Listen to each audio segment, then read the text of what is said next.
സരോജിനി മാർക്കറ്റിലെ കറക്കമൊക്കെ കഴിഞ്ഞ് ഞങ്ങൾ നേരെ എയർപോർട്ടിലോട്ടാട്ടോ പോയത്. കാരണം എല്ലാവരും ബസ്സിൽ തിരിച്ചെത്തിയപ്പോൾ തന്നെ 5 മണിയൊക്കെ കഴിഞ്ഞ് ഒരു 6:15 ആയപ്പോഴേക്കും ഞങ്ങൾ എയർപോർട്ടിലെത്തി. ഞാൻ ഭയങ്കര എക്സൈറ്റഡ് ആയിരുന്നു ഫ്ലൈറ്റിൽ കയറാനായിട്ട്. ഒരുപാട് ആഗ്രഹിച്ച് ഒരു വട്ടം ഫ്ലൈറ്റ് ടിക്കറ്റ് വരെ ബുക്ക് ചെയ്തിട്ട് പോണേന് ഒരാഴ്ച മുന്നേ ആട്ടോ ട്രിപ്പ് ക്യാൻസലായി പോയത് കൊറോണ കാരണം. എയർപോർട്ടിലെത്തിയിട്ട് പിന്നെ സരോജിനി മാർക്കറ്റിൽ നിന്ന് വാങ്ങിയ സാധനങ്ങളൊക്കെ എടുത്ത് പെട്ടിക്കകത്ത് വെച്ച് പെട്ടിയൊക്കെ റീപാക്ക് ചെയ്തേ. പിന്നെ അകത്തോട്ട് കയറി പെട്ടിയൊക്കെ കൊടുത്ത് ബോർഡിംഗ് പാസ് ഒക്കെ എടുത്തേ.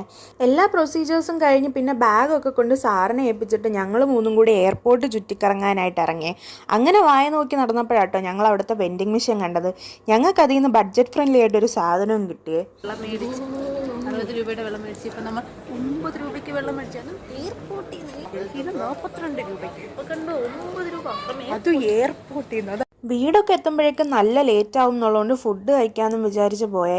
ആകെക്കൂടെ കുറച്ച് എക്കണോമിക്കലായിട്ട് കണ്ട് ഒരു സെറ്റ് പൂരി മേടിച്ച് ഞങ്ങൾ 3 പേരും കൂടെ കഴിച്ചിട്ടൊക്കെ വന്നപ്പോഴേക്കും ഞങ്ങളുടെ ഗേറ്റ് ഓപ്പൺ ആയിട്ടുണ്ടായിരുന്നു. പിന്നെ പെട്ടിയും സാധനങ്ങളും ഒക്കെ എടുത്ത് ഫ്ലൈറ്റിൽ കയറാനായിട്ട് പോയി. അതുവരെ ഭയങ്കര എക്സൈറ്റ്മെൻ്റ് ആയിരുന്നെങ്കിലും കയറാറായപ്പോഴേക്കും ചെറുതായിട്ട് എൻ്റെ മൂഡൊന്ന് പോയേ. പിന്നെ എനിക്ക് മാത്രം വിൻഡോ സീറ്റും കിട്ടിയില്ല. അതിൻ്റെയും ചെറിയൊരു വിഷമം ഉണ്ടായിരുന്നു. ഫ്ലൈറ്റ് കയറിയിട്ട് ബോറടിക്കാണ്ടിരിക്കാൻ വേണ്ടി കാണാനായിട്ട് സിനിമയും സീരീസും ഒക്കെ ഡൗൺലോഡ് ചെയ്ത് വെച്ചിട്ടാട്ടോ കയറിയത്.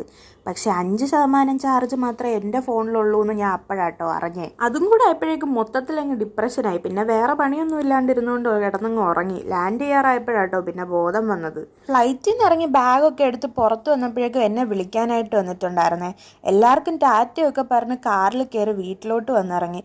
ഒന്ന് ഫ്രഷായി കുറച്ച് ചോറും മീനും ഒക്കെ കഴിച്ചപ്പോഴാട്ടോ കുറച്ച് സമാധാനമായത്. എന്നിട്ട് പോയി കിടന്ന് സുഖമായിട്ട് ഉറങ്ങി. Bye guys.